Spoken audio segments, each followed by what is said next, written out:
Parece ser que les di el título equivocado a los hermanos del sistema y volví a repetir el título de la semana pasada cuando debería decir la soberanía de Dios.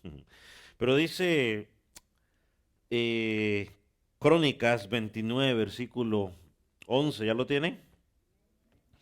Dice, tuyos son, oh Jehová, la grandeza, el poder, la gloria, el esplendor y la majestad, porque tuyas son todas las cosas que están en los cielos y en la tierra.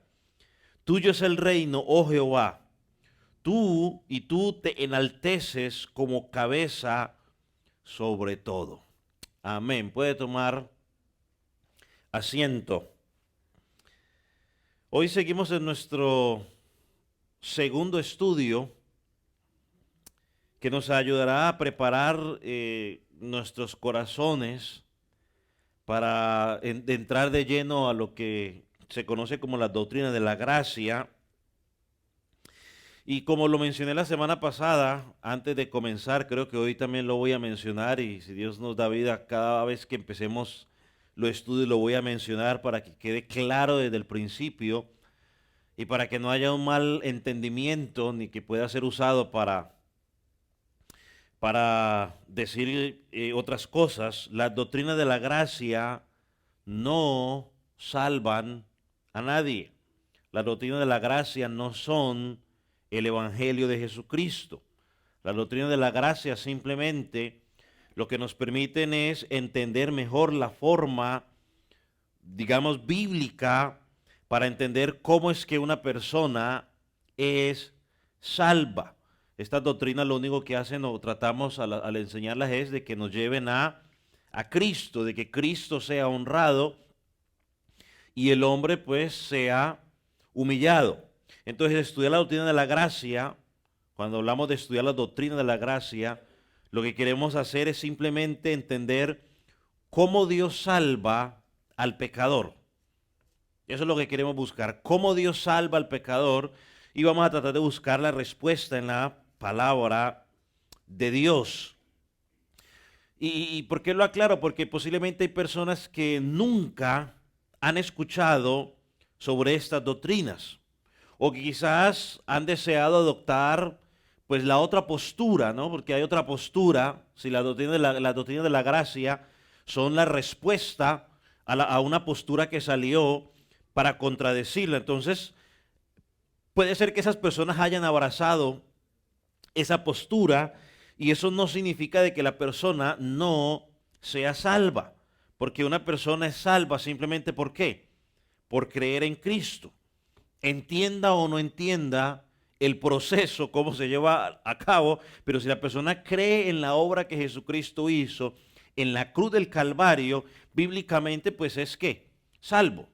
Entonces yo no quiero que usted luego vaya y le diga a alguien por ahí, porque sería mucho orgullo y sería antibíblico decirle a alguien, bueno, tú no eres salvo simplemente porque tú no crees las doctrinas de la gracia. Hay muchas personas que simplemente no la creen y eso sería legalismo.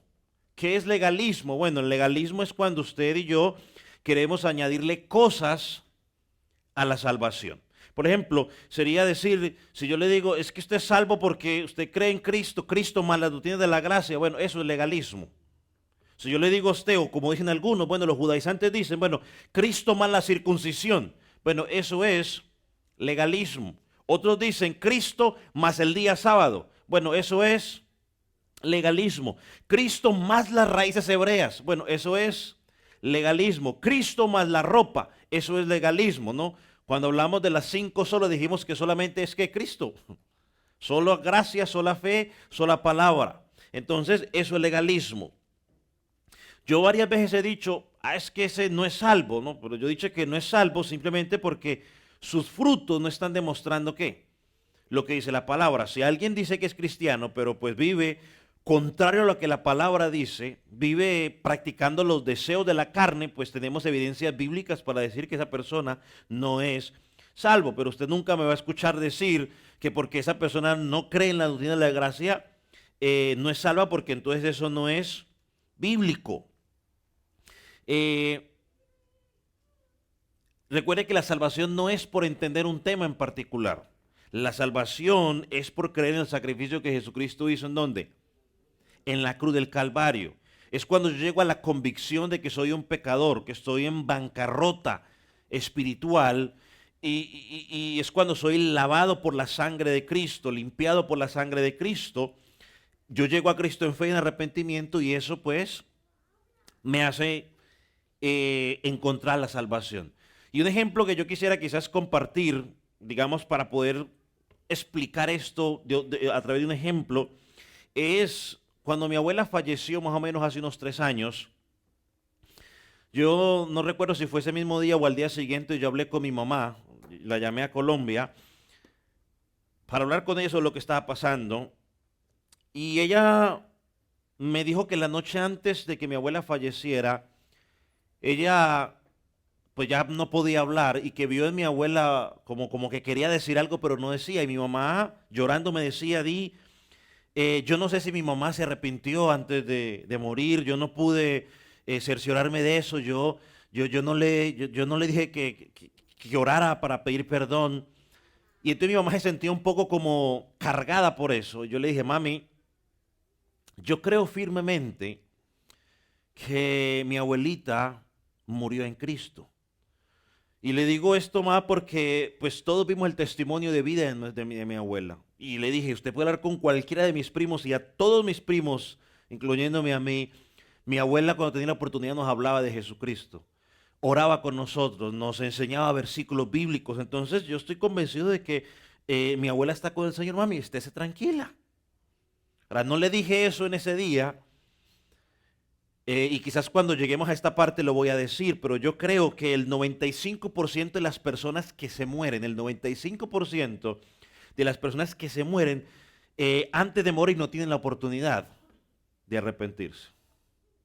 Un 95%. Son pocos los que tienen la oportunidad, digamos, de arrepentirse. La mayoría de personas al morir son personas que mueren súbitamente, no tienen la oportunidad de arrepentirse. Y creo yo que los seres humanos, todos nos vamos a morir estando en algún pecado, ya sea por pensamiento, por acción, o por hacer o por dejar de hacer algo, simplemente porque somos pecadores. Y regresando a mi abuelita, yo pregunto: ¿conocía a mi abuelita las doctrinas de la gracia? Yo creo que no. Yo creo que ni siquiera había escuchado hablar a mi abuela sobre esa situación, pero creo que era salva. ¿Por qué? Porque creyó en Jesucristo como Salvador, y porque su estilo de vida demostraba que había conocido a Jesucristo. Así que no vayamos a cometer en el error de ir a decirle a alguien, porque tú no crees en esto, o porque no la entiendes, porque posiblemente no la entiendas, no, no eres cristiano. No. Si eres o no eres cristiano se identifica por si has creído en Jesucristo, y si tu estilo de vida, sus frutos, evidencian que tú verdaderamente lo has aceptado. También leí, de hecho, ayer o hace unos días, una frase que luego compartí con mi esposa porque decía lo siguiente: el cielo no se va por cantar ni predicar bonito. Al cielo se va por obedecer la palabra de Dios. ¿Cuántos dicen amén? ¿Por qué? Déjese, le repito otra vez. Al cielo no se va por cantar o predicar bonito. Se va por obedecer la palabra de Dios. ¿Cuántos dicen amén? ¿Por qué sigue diciendo amén? Yo entiendo la idea que quieren presentar ahí, pero al cielo, el obedecer la palabra es consecuencia de que voy, ¿qué? Camino al cielo. Pero al cielo, para entrar al cielo, el único camino es ¿quién? Es Cristo.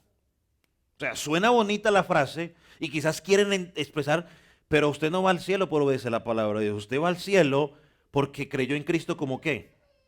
Como Señor y Salvador. Y en consecuencia a eso, ¿usted qué? Obedece la palabra de Dios.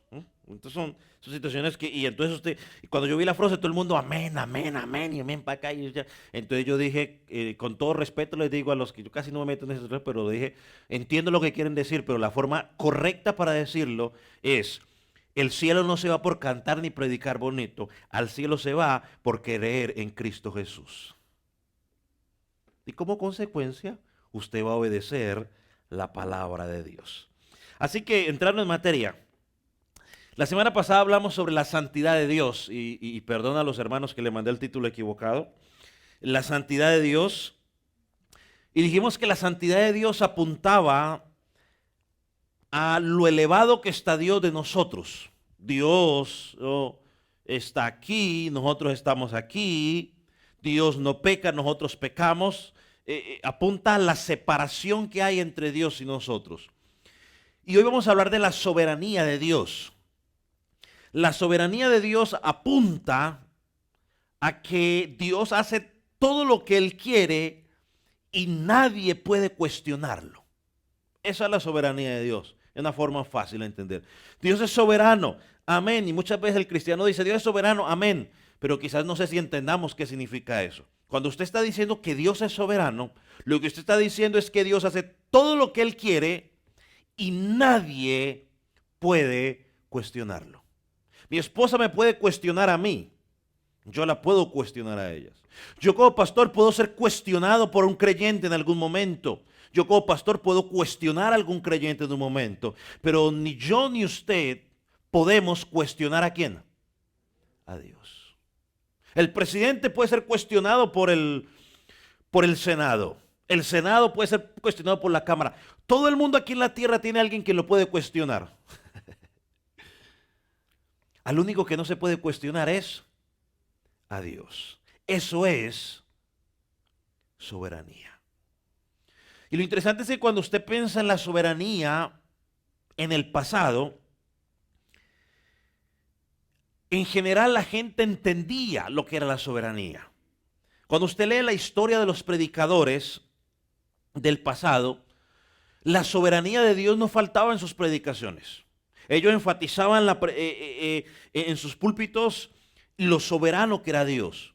Cuando usted escuchaba a los predicadores o lee hoy sobre las predicaciones de los predicadores pasados, ¿no? de los siglos anteriores, la soberanía de Dios, en lugar de producir miedo en la gente, producía una consolación en el corazón. La soberanía producía madurez al creyente. La soberanía producía estabilidad en el carácter del cristiano. Por ejemplo, Spurgeon, en un sermón predicando sobre Mateo 20:15, en un rato lo vamos a leer, que hablaba sobre la soberanía, Spurgeon dice lo siguiente sobre este atributo: no hay un atributo más confortable para sus hijos que el de la soberanía de Dios. Bajo las mismas adversas circunstancias y las pruebas más severas, creen que la soberanía los gobierna y que los santificará a todos. Para ellos, o sea, para los creyentes, no debería haber nada por lo que luchar más celosamente que la doctrina del señorío de Dios sobre toda la creación. Termino la cita. Eso es lo que decía Spurgeon en ese sermón sobre la soberanía. La historia hoy es diferente. Porque hoy cuando se habla de la soberanía de Dios, para muchos cuando usted habla de la soberanía de Dios es como hablar en un lenguaje desconocido o un tema prehistórico, o sea, demasiado antiguo. Para algunos la soberanía de Dios solamente es válida cuando todo va bien. Cuando todo está marchando bajo mi estándar, no, sí, Dios es soberano. Pero deje que Dios, o que Dios permita que un tornado pase por aquí, por Dothan, a ver cuántos seguimos pensando que Dios es soberano. O que se muera un familiar nuestro, bien cercano, a ver cuántos seguimos pensando que Dios es soberano. O que simplemente llegue al trabajo al día siguiente, mañana, y le diga, mire, ¿sabe qué? No contamos más con usted, que le vaya bien. A ver, ¿cuántos decimos Dios es soberano? Entonces, cuando pensamos en la soberanía de Dios, ¿qué queremos decir con esta expresión? Bueno, también la soberanía de Dios apunta a la supremacía de Dios. Dios es rey. hablamos de eso, ¿no? Soberanía también es supremacía. Entonces, cuando uno expresa que Dios es soberano, se está diciendo que Él es el Altísimo, que hace todo conforme a su voluntad en los cielos y aquí en la tierra. Eso es el Dios soberano. Y hay un pasaje muy conocido, creo que casi siempre cuando se va a hablar de la soberanía de Dios, leemos ese pasaje. Daniel, capítulo 4, versículo 35, búsquelo rápidamente. Daniel. Y Daniel sí nos puede hablar bastante de la soberanía de Dios. Quería leerlo aquí en esta otra versión. ¿Qué es eso? Lo tiene Daniel, capítulo, ¿qué dije? 4.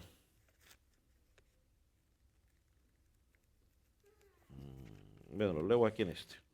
Dice, todos los habitantes de la tierra son considerados como ¿qué? Como nada. Como nada. Y tiene que tener bien eso en claro para cuando entremos a estudiar el concepto de la elección y algunas otras cosas. Todos los habitantes de la tierra son considerados como nada. Dice, mas Él, o sea Dios, actúa conforme a su voluntad en el ejército del cielo y entre los habitantes de la tierra, y nadie puede detener su mano ni decirle, ¿qué has hecho? Daniel es claro. Dice, nadie puede detener su mano, nadie puede decirle, ¿qué has hecho? Y si usted ha estado leyendo o leyó lo que dije Job, capítulo 38 hasta el capítulo 41, esos 3 capítulos, 4 capítulos, usted me está entendiendo lo que estoy diciendo. Job, Dios ahí confrontó a Job. Entonces, decir que Dios es soberano es también expresar que Él es omnipotente, que Él tiene toda potestad en los cielos y en la tierra, y que nadie puede fracasar o nadie puede frustrar sus propósitos, nadie puede resistirse a sus propósitos. Mira lo que dice el Salmo 115, versículo 3.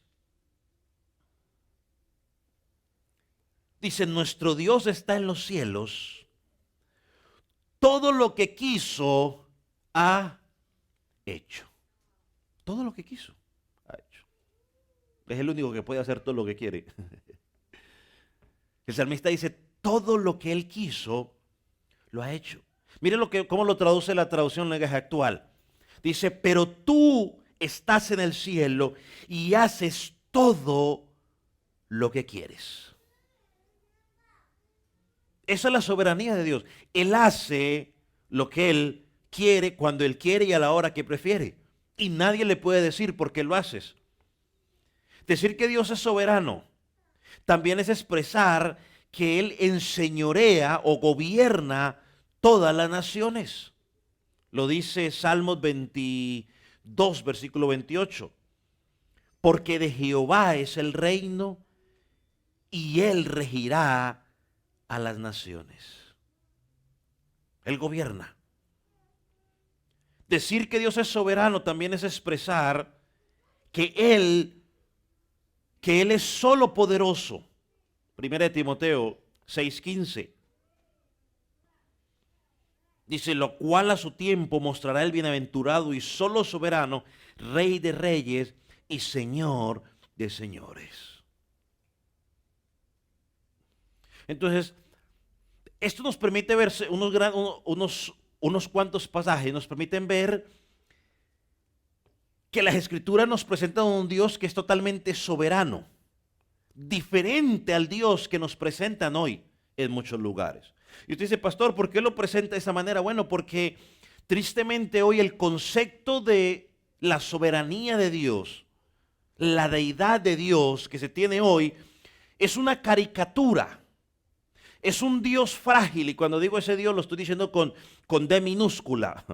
Un Dios que no inspira ni respeto ni miedo de nadie. El Dios que nos presentan, vuelvo y digo, el Dios con D minúscula, que nos presentan en los púlpitos hoy en la actualidad, es un Dios digno de compasión, mas no de reverencia ni respeto.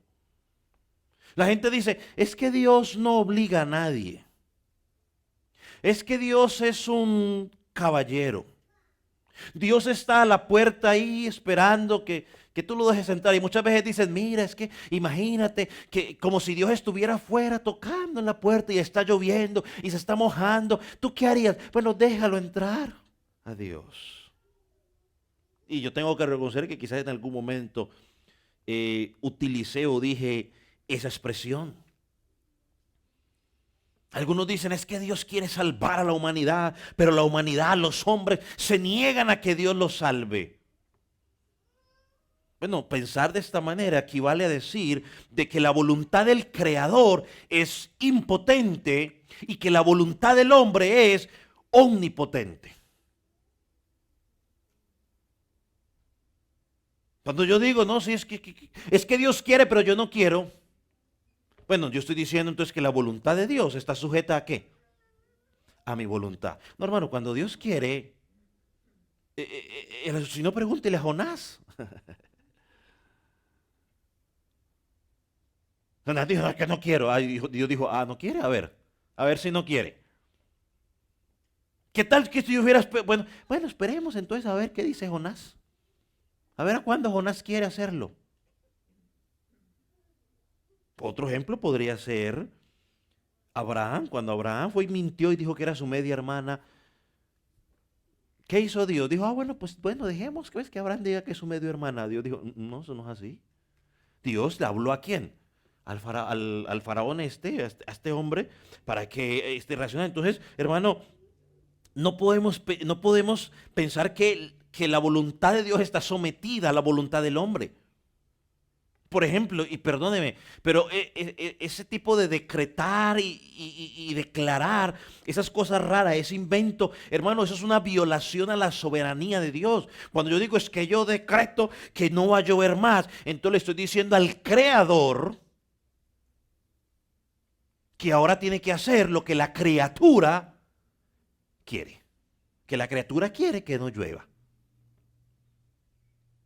Y eso es violentar la soberanía de Dios. Por eso esa enseñanza, el decretar y declarar, es sutilmente Satanás está metiendo y la gente como a todo le dice amén, como usted comprenderá hace un rato, sin analizar. Y no se dan cuenta de que eso es una violentación a la soberanía de Dios.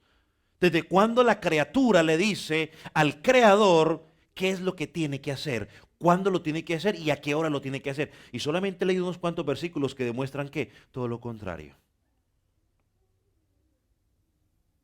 El otro extremo también es culpar al diablo de todo. Es que el diablo frustra los propósitos de Dios. Bueno, eso nos dejaría otro problema similar al que ya miramos. ¿Cuál es el problema? Que Satanás es todopoderoso y Dios ya no es el Dios supremo que predicamos. Ahora, porque si Satanás puede frustrar el plan de Dios, entonces estamos sirviendo al Dios ¿qué? Equivocado.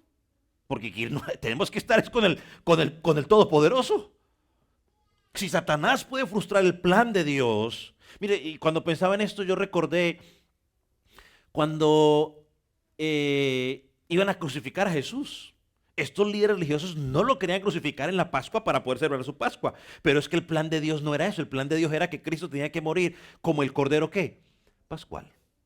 Y Dios acomodó todo usando las mismas planes diabólicos de ellos para acomodarlo todo para que cayera en el plan del soberano, no en el plan de la criatura. Entonces, declarar que el plan original del Creador, del soberano, ha sido frustrado por el pecado, ha sido frustrado por Satanás. Eso es una deshonra a Dios. Eso es violentar la soberanía de Dios. Ahora, si alguien piensa que a Dios, lo que pasó en el Edén, tomó a Dios por sorpresa y que Dios ahora está desesperado tratando de ver cómo hace para remediar ese problema, hermano, eso es simplemente degradar al Altísimo a un nivel de una criatura falible, como usted y como yo. Nosotros somos los que hacemos planes y luego todo se viene a piso. Nosotros teníamos como el grupo de siervos, habíamos hecho una planeación de actividades durante el año y a veces aparece en mi calendario, tal semana iba tal cosa. Sí, pero en la providencia y en la soberanía de Dios, Dios dijo otra cosa, pues no. Muy bien que tuvieran todo eso planeado, muy bonito, sí, pero en mi soberanía, pues no lo voy a hacer, no lo voy a permitir. La providencia de Dios. Entonces decir que el hombre es el que determina su propio destino, que el hombre puede oponerse a su creador, hermano, es despojar a Dios de su atributo de omnipotente, de omnipotencia. O sea, el hombre no puede oponerse a Dios. Y dije, pastor, entonces, ¿por qué algunos no creen en Cristo en la obra de Él? Bueno, porque en su soberanía Dios no permite. Así es simple. No es porque el hombre. Y usted está aquí no porque usted decidió, dijo, yo voy a ir, yo quiero servir a Jesucristo porque yo quiero. No, usted hoy sirve a Jesucristo porque Dios en su misericordia le quitó la venda para que pudiera empezar a servirle. Porque su palabra es clara, no hay uno solo quien busque a Dios. Entonces, la soberanía de Dios en la Escritura es absoluta, es irresistible y es infinita. Vaya conmigo a Isaías 46, versículo 10, y lo voy a leer en otra versión. Pero miren lo que dice Isaías 46, versículo 10, sobre la soberanía de Dios.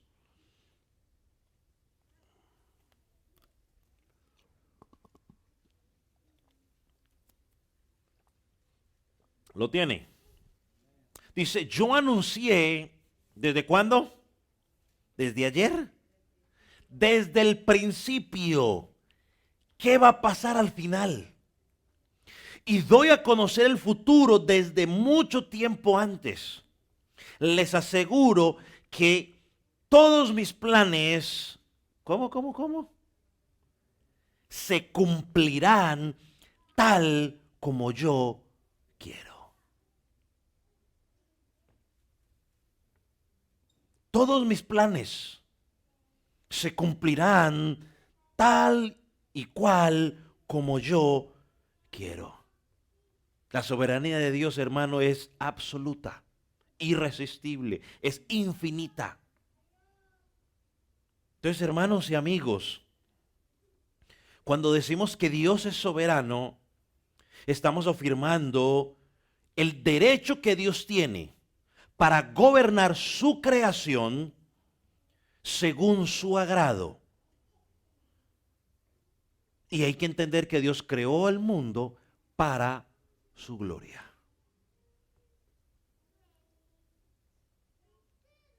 Dios creó para su gloria. Entonces eso de la soberanía de Dios, bueno, Él tiene el derecho para gobernar como Él quiere.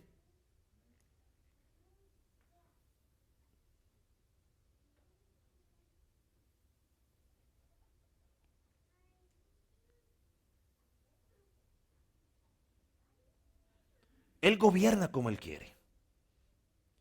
Y cuando uno habla de la soberanía de Dios, es también decir el derecho que Dios tiene sobre su barro. Y este es un pasaje que vamos a mirar más adelante cuando estemos hablando de un tema en particular. Pero creo que lo podemos ir tocando para ir preparando nuestros corazones, ya que estamos hablando de esa soberanía de Dios. El derecho que Él tiene sobre el barro. Vaya a Romanos 9 y voy a leer versículo 20 y 21. Porque Él puede moldear el barro en la forma que Él quiere. Y como Él quiere. Miren, ya lo tiene Romanos capítulo 9, versículo 20 y 21. Dice, mas antes, hombre, ¿quién eres tú para que alterques o discutas con Dios? Dirá el vaso de barro al que lo formó, ¿por qué me has hecho así? Versículo 21. ¿O no tiene potestad el alfarero sobre el barro para hacer de la misma masa un vaso para honra y otro para deshonra? Pregunta el apóstol Pablo. ¿Quién es el barro? Yo pensé que usted iba a decir que otra cosa, ¿no? Ahí está un cántico que por ahí se canta mucho del pasado, ¿no? ¿Cómo es que era que decía? Usted se va a acordar, ¿usted se acuerda? El alfarero, ¿no? ¿Cómo es que dice? Tú el alfarero, yo el barro soy, y algo así dice la canción. Habría que buscarla un día de estos. Pero el apóstol pregunta aquí, ¿quién eres tú? ¿Quién eres? Y nos pregunta a nosotros, o sea, ¿quién soy yo? Para que pelee con Dios.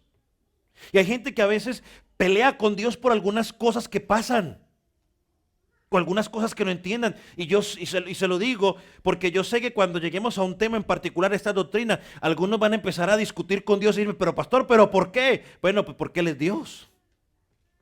Y el hecho de que quizás no lo entendamos no significa de que Dios no lo puede hacer, porque mi mente, pongámoslo así, para ilustrarlo de esta manera, mi mente es así y la mente de Dios es así, ¿no? Hablando de que esto es infinito y mi mente es ¿qué? Finita o limitada, dice la hermana. Limitada, por ahí va, ¿no? Está. Y esta es ilimitada, ¿no? Una comparación más o menos allá. Los que están atrás ni siquiera alcanzan a ver este puntico, ¿cierto que no? Bueno, así es nuestra mente en comparación con la mente de Dios. Isaías dice, a ver si Isaías dice, porque mis pensamientos no son ¿qué? Vuestros pensamientos. Como está separado el oriente del occidente, así está. Imagínense, para viajar ¿de dónde? Del este al oeste aquí en Estados Unidos, un viaje, por ejemplo, y queremos ir a California, el viaje es larguísimo, en avión, imagínense, es largo, en carro ni le cuento. Y todavía no hemos llegado al límite del oeste y el este. Dice, así están separados mis pensamientos. Entonces hay cosas que no puedo entender. Este pasaje que acabo de leer es sacado del Antiguo Testamento. Porque alguno podrá decir, pero es que solo en el Nuevo Testamento, eso es invento de Pablo. No, no es invento de Pablo. Vaya a Isaías 45, versículo 9. Y yo se lo voy a leer en la Nueva Traducción Viviente, que lo presenta un poquitico así más claro, llamémoslo así, más directo. Dice, ¿qué aflicción espera a los que discuten con su creador? ¿No? Es una frase de exclamación. ¿Qué aflicción les espera a los que discuten con su creador? Mira, ahí va. ¿Acaso discute la olla de barro con su hacedor? Reprocha el barro al que le da forma diciéndole, detente, le estás haciendo mal. Exclama la olla que eres que torpe eres. Los que trabajan en construcción, alguna vez el 2x4 le ha dicho, mira, me estás cortando no sé, una pulgada más cortica, torpe. Levante la mano alguno de los que han trabajado con un 2x4. ¿Le ha dicho el 2x4 eso cuando usted lo ha cortado así? ¿O por qué me estás pintando de esa manera los pintores? Bueno, ¿quiénes somos tú y yo para decirle a Dios cómo tiene que hacer las cosas, cómo tiene que salvarnos, a quién tiene que salvar y a quién no tiene que salvar? ¿Quiénes somos? Y dice ahí, hay la aflicción que le espera al que aterque o al que discuta con su creador. Entonces la soberanía de Dios nos permite ver que Él no, y ese no lo digo con letra mayúscula y resaltado y en rojo, como usted lo quiera, aquí un minuto lo puse aquí, en rojo y en letra mayúscula. La soberanía de Dios me permite ver que Dios no está sujeto a ninguna norma o ninguna ley fuera de su voluntad y de su naturaleza. Él no está sujeto a nada. Él no tiene obligación con nadie. Él no le rinde cuentas a nadie. Todos los que estamos aquí, de una u otra manera, le rendimos cuenta a alguien. Aquí en la tierra y en el cielo, pues, cuando lleguemos allá, el esposo rendirá cuenta, el pastor rendirá cuenta, la esposa rendirá cuenta, los hijos rendirán cuentas, cómo fueron como hijos, los padres cómo fueron como padres, los esposos como todo el mundo va a rendir cuentas. Él no le rinde cuenta a nadie, porque como estudiamos una vez, Él está aquí y arriba de Él no hay nadie, está Él otra vez. Entonces la soberanía de Dios caracteriza todo su ser. Él es soberano en todos sus atributos. O sea que Él aplica ira al que Él quiere, juicio, amor al que Él quiere. Él es soberano en el ejercicio de su poder. O sea, Él es soberano en quién Él aplica su poder. Él hace según Él quiere, cómo quiere, cuándo quiere y dónde Él quiere. Y eso usted lo puede ver en toda la escritura. Por ejemplo, el faraón. Faraón es uno de los pasajes que a veces crea controversia en algunos porque usted ve la soberanía, pues que Dios dice que le endureció, pero luego dice que Faraón también endureció su corazón. Pero le dijeron a Faraón, deje salir a mi pueblo de Israel. Él dijo que no. ¿Qué ocurrió Dios? Bueno, Dios ejerció su poder. Mató a los primogénitos de los egipcios y luego tomó a todo ese ejército del faraón. ¿Y qué hizo con ese ejército? Los mató. ¿En dónde los mató? Los ahogó en el mar. Otro ejemplo del ejercicio soberano del poder de Dios es Daniel. David, Daniel y los amigos de Daniel. Dios se interpuso cuando David enfrentó a Goliat. ¿Usted cree que esa piedrita iba a matar a un paladín de semejante altura y con una armadura que lo protegía? ¿Usted verdaderamente cree eso? ¿Que fue la piedrita? No. David lo dijo, es que tú vienes a mí cuando yo vengo en el nombre de Jehová de los ejércitos, de los escuadrones de Israel, al cual tú has provocado. Dios interpuso su poder cuando le tapó la boca a los leones para que no se comieran ¿a quién? A Daniel. Ese cuento de que era que como Daniel andaba en espíritu y los leones no comen espíritu, por eso no lo comieron, eso es una falacia, eso es un chiste. No se lo comieron simplemente porque Dios interpuso su poder. Dios interpuso su poder en los 3 jóvenes cuando fueron enviados al horno de fuego calentado no sé cuántas veces más. Pero también encontramos ejemplos en la Escritura donde pasa todo lo contrario, que el poder de Dios, ¿qué hace? No se manifiesta para liberarlos. No se interpuso. Por ejemplo, vaya a Hebreos. En Hebreos, donde están los héroes de la fe, como se le llama, hay ejemplos bíblicos donde el poder de Dios no se interpuso para liberar a su pueblo. Y en Hebreos, por ejemplo, Hebreos capítulo 11, y voy a leer también de la traducción en lenguaje actual, dice, versículo 36, 35, empezando el 35, algunos confiaron tanto en Dios que no quisieron que les dejaran en libertad. Al contrario, dejaron que los mataran porque sabían que volverían a vivir y que estarían mucho mejor. ¿O será que iban a reencarnar? No digo yo. 36. Mucha gente se burló de ellos, los maltrató, hasta los metió en la cárcel. 37. A otros los mataron a pedradas, recuerdan a Esteban, los partieron en 2 con una sierra. Los mataron con espada. Algunos anduvieron de un lugar a otro con ropas hechas de piel de oveja o de cabra.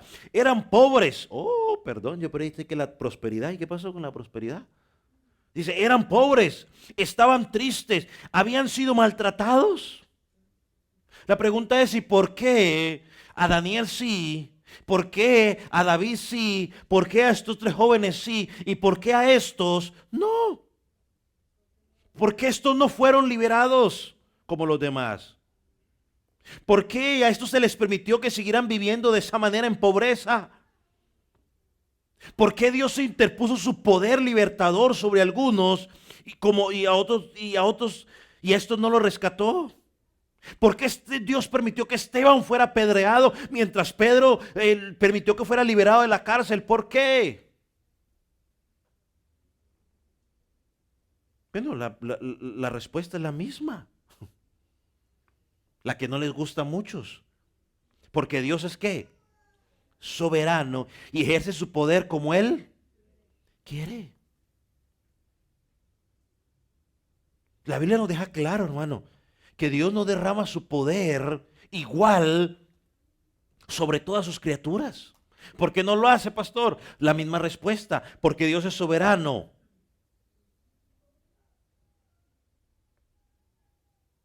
Y como Él es soberano, Él hace como Él quiere. Hace unas semanas hablábamos un poco de la misericordia de Dios, ¿cierto? Hermano, y tengo que decir que Dios es soberano en el ejercicio de su misericordia. Pastor, ¿cómo así? En el ejercicio de su misericordia. O sea, a quien Él le da misericordia, Él es soberano. ¿Usted cree que la misericordia es un derecho que el hombre tiene? No, la misericordia es un atributo de Dios por medio del cual Él muestra compasión y socorro hacia un infeliz, hacia alguien alguien que está en la miseria. Pero Él decide de quién tiene misericordia y de quién no tiene misericordia. Como pastor, ¿entonces Dios es injusto? Bueno, esa es la respuesta humana de un corazón orgulloso. Porque si yo le digo, bueno, ¿y no te parece injusto entonces que Jesucristo haya muerto por todos los seres humanos? ¿Eso no te parece injusto? Que Él haya sido maltratado, humillado, crucificado por tu culpa. ¿Eso no te parece injusto? Ahora, pero mira lo que dice la Biblia, porque vamos a ver qué dice la Biblia. Romanos 9:15, más atrasito del Romanos que leímos hace un rato. Y lo voy a leer de la versión Nueva Traducción Viviente. A ver, ¿esto cuál es? ¿Qué es? Esta es la pechita. Mira lo que dice Romanos 9:15. Pues le dije a Moisés, en otras palabras, Pablo no se está inventando esto. Pablo está sacando esto ¿de dónde? Del Antiguo Testamento. Pues le dijo a Moisés, tendré misericordia de quien yo quiera y mostraré compasión con quien yo quiera. Más claro no sé, no se puede. Esta versión lo dice, 9:15. He aquí que a Moisés también dijo, tendré misericordia del que yo tenga misericordia, tendré compasión del que yo tenga compasión. Hermano, él es soberano en el ejercicio de su misericordia. Él muestra misericordia sobre los desventurados y la mostró al venir a morir aquí en la cruz del Calvario, ¿no? Por nosotros. Hay un ejemplo que también bíblico que nos puede ayudar a entender un poquitico la misericordia y la compasión de Dios al que Él quiera. En Juan capítulo 5, versículo 1 al 16, es un pasaje largo, no lo vamos a leer, voy a leer unos cuantos versículos. Pero Juan capítulo 5, versículo al 15, está el episodio del paralítico de Betesda, ¿no? Todos hemos leído esa historia, ¿cierto? La historia es de que todos los enfermos llegan y el ángel venía y movía el agua y el primero que cayera el agua, ¿qué pasaba con él? Era sanado. Ok, listo, todos tenemos la cosa.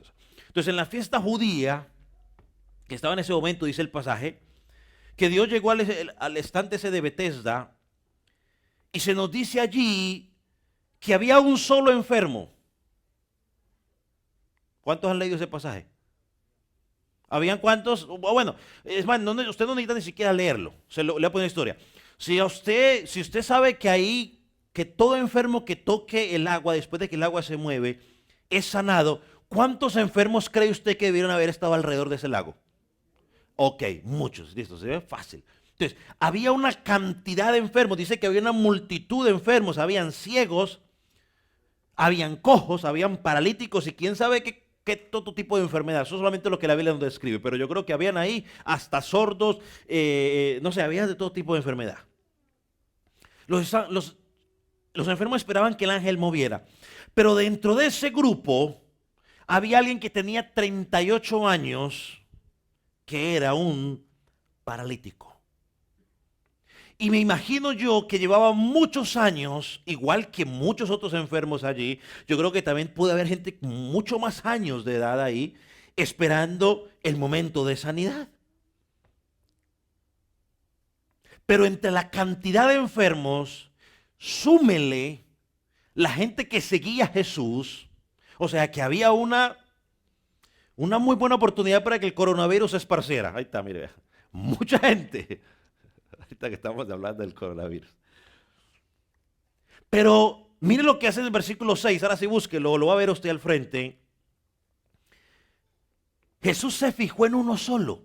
Versículo 6 dice, cuando Jesús lo vio tendido, supo que ya había pasado tanto tiempo así y le preguntó, ¿quieres ser sano? Bueno, hasta la pregunta ofende. ¿Cómo que pues, si estoy aquí es porque quiero ser sano? Mire el versículo 6. El hombre, en el versículo 7 y 8 le contesta, Señor, le respondió el enfermo, no tengo quien me meta en el estanque cuando se agita el agua. Y mira donde yo lo quería llevar a usted. Entre tanto que yo voy y desciendo, antes que yo, perdón, que se agite el agua. Entre tanto que yo voy, otro desciende antes que yo. Pobre hombre, ¿no? O sea, de que era el primero que tocara el agua. O sea que algunos se llevaban el chapuzón por gusto. Pero Jesús le dice al versículo 8, ¿qué le dijo Jesús? Bueno, ahí te veo, mire a ver quién te mete. O al rato te meto. ¿Qué le dice el versículo 8? Levántate, toma tu lecho y anda. La pregunta inmediata que tiene que salir a nuestra mente en base a lo que estamos hablando es, ¿por qué escogió a este hombre y no escogió a los demás?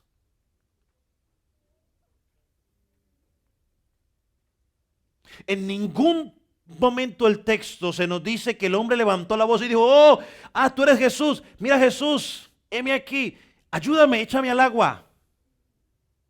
En ningún momento se nos dice que, como la mujer que tenía flujo de sangre, ¿qué hizo la mujer que tenía flujo de sangre?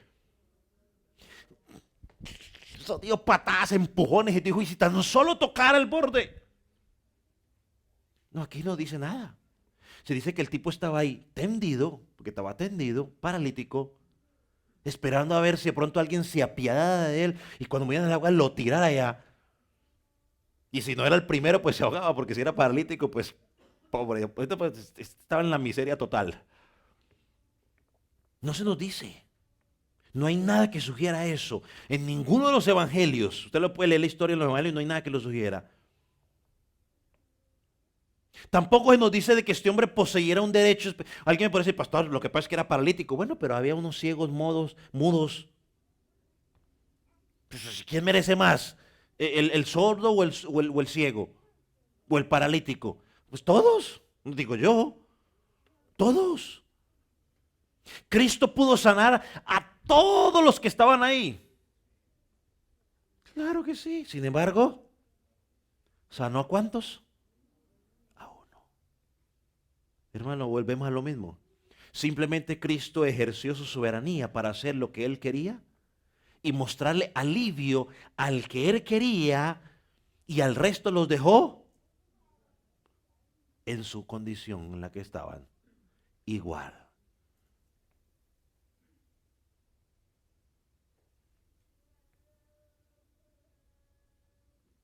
Esa es la soberanía de Dios.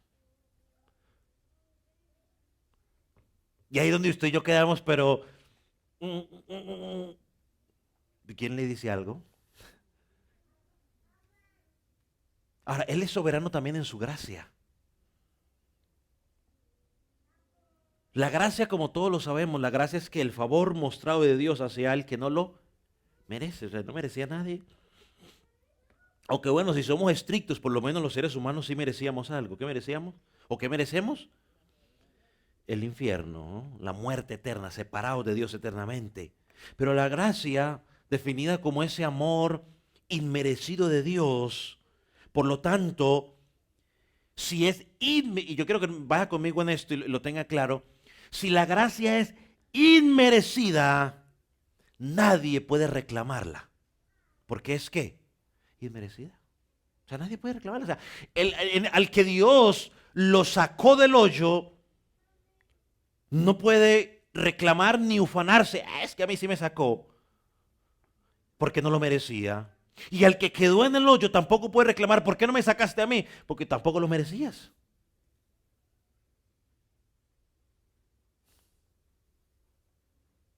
No le podemos exigir. Entonces, si la gracia no se gana, si la gracia no se merece, y esto es importante que usted lo tenga claro, o sea, nadie tiene el derecho a ella. Si la gracia es un don, es un regalo, nadie puede exigirla. Porque bíblicamente, a ver, yo siempre me confundo, pero yo lo busco y le digo que usted lo busque y me lo lea. Yo más adelante vamos a ir a buscarlo, pero voy preparándole el corazón. A ver, le digo cuál es. Ok, busque Romanos 3, 23. Romanos 3, 23. Ese es muy conocido por todos, nosotros lo conocemos. Ya algunos ni lo buscan porque lo saben de memoria. Yo me lo sé de memoria, lo que quería era cerciorarme de que le iba a decir el que era, porque a veces lo confundo con el otro, el de 6:23 creo que es. A ver, sí, con el 6:23. Entonces este es 3:23, ¿no? ¿Qué dice? ¿Alguien lo quiere leer? O lo ponemos al frente. Yo en internet no lo van a ver porque no lo tenía yo planeado. Pero dice ese versículo, por cuanto, ¿cuántos pecaron? Todos pecaron. ¿Qué pasa con todos esos? Todos están como afuera de la gloria de Dios. Todos, absolutamente todos. Entonces el hecho de que Dios diga en su misericordia, bueno, aunque todos están destituidos, a algunos yo les voy a dar la oportunidad de disfrutar de mi gloria. Eso es gracia inmerecida. ¿Quién puede reclamar? No podemos reclamar nada porque ya estábamos condenados. Dios en su gracia soberana decide, ¿cómo lo decide? Pues es su soberanía. Luego hablamos mal de eso.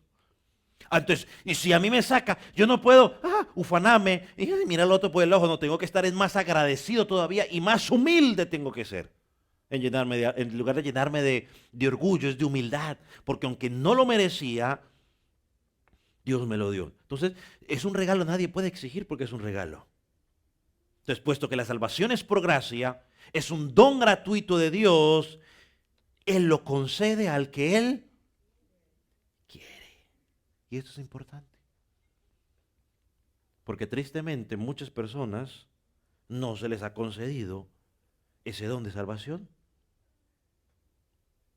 Y póngame atención, quizás esto es controversial, pero Dios Padre concede la salvación a que Él quiere. Y eso es soberanía. Y recuerdo una vez más, nadie merecía la salvación. Nadie merecía el perdón de Dios. Todos merecíamos la condenación. Pero Él decidió dar la gracia salvadora para perdonar a algunos, no a todos. Él decidió perdonar a algunos. Y eso es su soberanía. Y hay un tema en particular de la doctrina de la gracia que aborda este tema y es el que quizás más preguntas y dolores de cabeza da. Entenderlo y enseñarlo. Imagínense, si entenderlo es difícil, ahora enseñarlo. Así que ore por mí.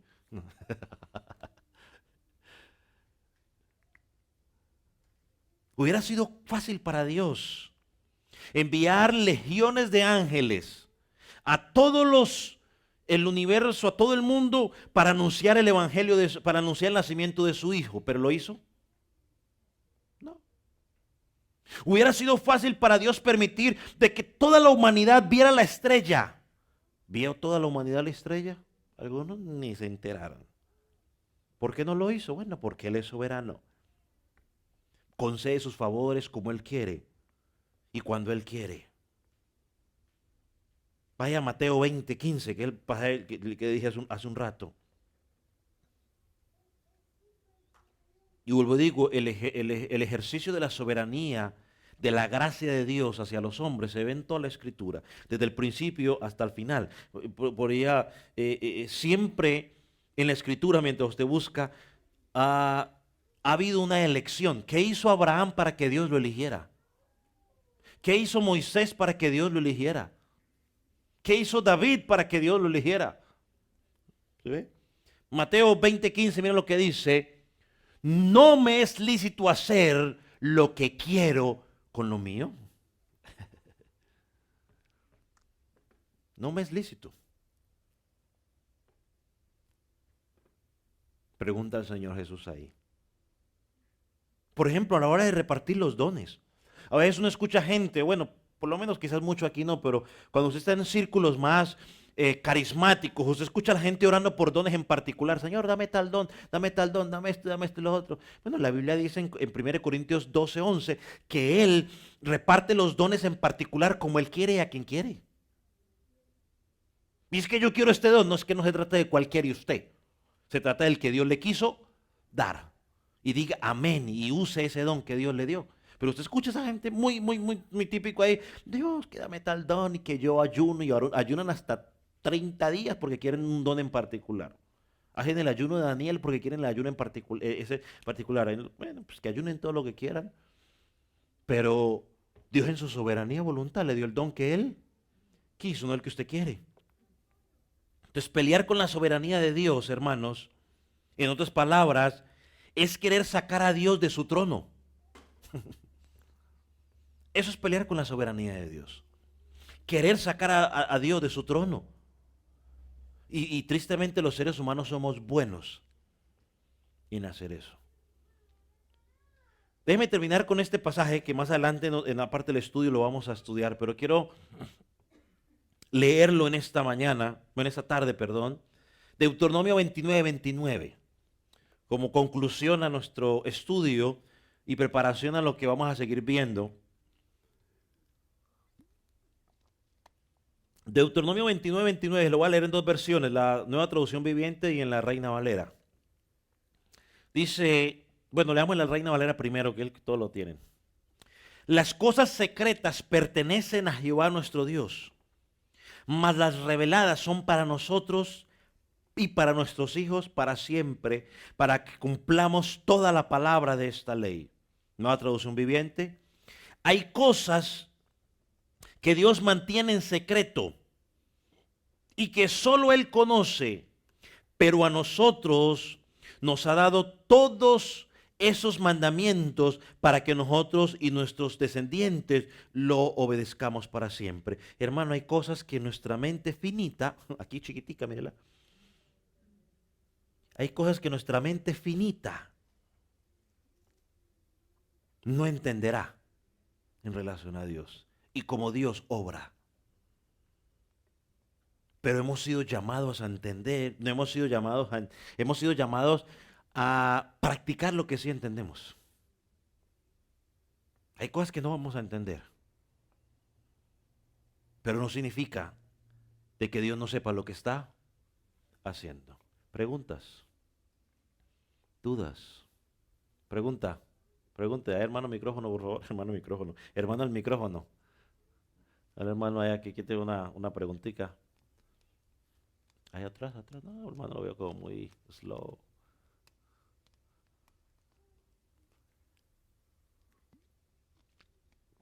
¿Quién pregunta, usted o alguien de ahí de internet? Oh, usted. Yo en su caso personal, ¿no usa el micrófono? Uh, ya aprendió, vámonos, ahora sí. Ah, No es pregunta, Ok. sino es como comentario.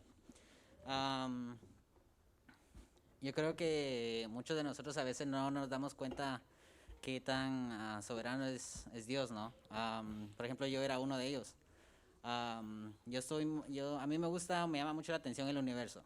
Soy una de esas personas. Ujú. Y antes de ser cristiano, yo me acuerdo que le contaba a mi mamá muchas cosas del universo y a veces yo le preguntaba cosas que yo no sabía y que ella tampoco sabía. Y ella me llegó a decir esa vez de que hay muchas cosas que Dios hace que nosotros no vamos a saber. Porque como usted dice, nuestra Ujú. mente es finita, ¿verdad? Más la de Él es infinita. Y ya con el tiempo pues lo empecé a entender más y cuando empecé a ser cristiano y empecé a escuchar más de Dios, empecé a entender muchísimo más del por qué Dios hace cosas como esas, ¿no? Y yo creo que en la lista de personas que no saben cómo Dios es soberano o qué tan soberano es Dios, son los científicos. Porque los científicos buscan o tratan de buscar más de algo, para qué sirve, cómo se hace o por qué se hizo, ¿no? Como por ejemplo, voy a ir de regreso al universo. Ellos tratan de buscar la manera de buscar del por qué está el universo, cómo se hizo, ¿verdad? Pero como usted acaba de decir en este momento, son secretos que tiene Dios de que Él lo hizo de esa manera porque Él así lo quiso, ¿verdad? Y como le decía, Dios es tan soberano y tan perfecto que nomás les voy a dar ese pequeño dato del universo. Dios es tan perfecto que puso la Tierra a una distancia suficientemente lejos del Sol, pero no tan lejos, a una distancia perfecta para que tuviéramos vida. Porque si estamos muy cerca, el Sol nos quemara. Pero si estuviéramos muy lejos, nos congelaríamos. O sea, Dios es tan soberano y tan perfecto que a veces no nos damos cuenta de, a veces cosas tan chiquitas como esas, ¿verdad? Y pues nosotros a veces pues le buscamos, pero no estamos en la posición de hacerlo, ¿no? So, Sí, a veces los ateos, algunos de los científicos, ¿no? Les resulta más fácil creer que todo eh, fue un resultado de una explosión que el resultado de una mente inteligente que formó cada una de las cosas. O sea, volviendo al ejemplo que él usa del universo, ¿no? Que, que cada planeta, ¿no? Esté en su órbita sin que se salga. Entonces, eso no puede ser producto de la casualidad, ¿no? Eso es producto de una mente inteligente. O usted, por ejemplo, cree que la computadora es producto de la casualidad, que un día se formó la computadora ahí, no, o sea, fue un producto de una mente humana inteligente que logró eso. Bueno, lo mismo Dios es el creador y aunque lo que él decía, ¿no? Algunos se aferran a eso para negarlo, pero sin embargo otros, que yo he escuchado testimonio, muchos han llegado a Cristo simplemente por ver el funcionamiento tan perfecto que tiene el universo, la tierra, el cuerpo humano, los ha llevado a ver la realidad de que Dios está detrás de todo esto y que él es soberano y Él actúa como Él lo prefiere, aunque a veces no lo vamos a entender a cabalidad. ¿Algún otro comentario o pregunta?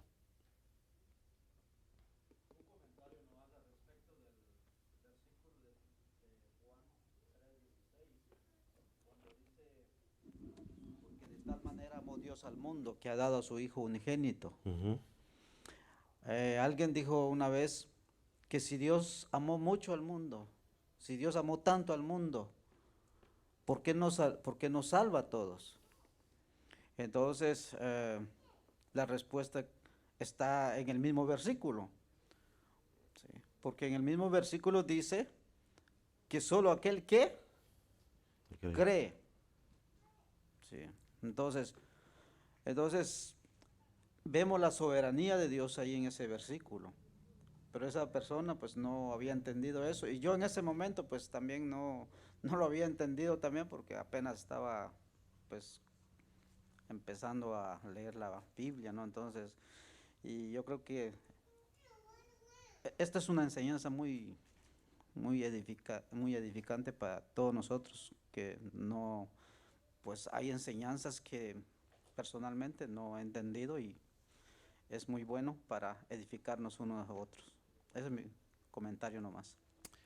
Sí, vamos, durante este estudio vamos a lidiar con Juan 3:16 para contestar esa pregunta que le hicieron al hermano Jeremías, esta persona en particular, donde la otra postura se aferra a esa y digamos la postura que yo voy a presentar, pues lo presento de otra manera, así que se lo voy dejando ahí, pero eso va a estar bueno.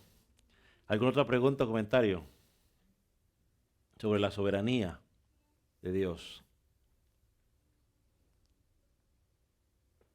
Ok, vamos entonces a terminar con una oración.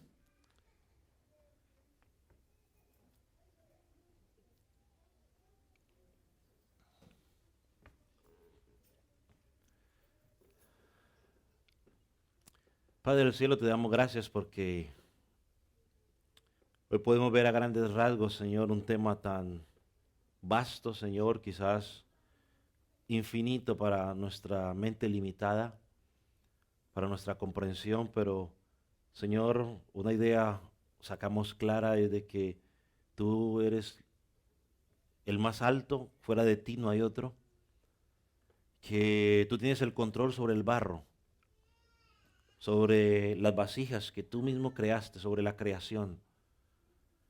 Señor, y aquí estamos delante de ti. Perdónanos si en algún momento hemos querido violentar tu soberanía y querer decirte qué es lo que tú debes hacer. Señor, perdónanos. Si de pronto quizás nos hemos llevado de orgullo porque en algún momento hemos sido recipientes de tu soberanía o recipientes de tu misericordia, de tu gracia. Señor, perdónanos por habernos llenado de orgullo y permite de que ese entendimiento, todo lo contrario, nos lleve a humillarnos, Señor. A entender de que, como dijo el apóstol Pablo, nada de lo que hemos recibido, o todo lo que tenemos es porque lo hemos recibido. No podemos vivir como si no hubiéramos recibido nada. Señor, gracias por tu misericordia, gracias por tu gracia, gracias por amarnos. Señor, así que en tus manos quedamos. Permite de que tu palabra quede clara y que vivamos cada día entendiendo de que tú estás en control, no somos nosotros. En el nombre de Jesús te damos gracias. Amén y amén.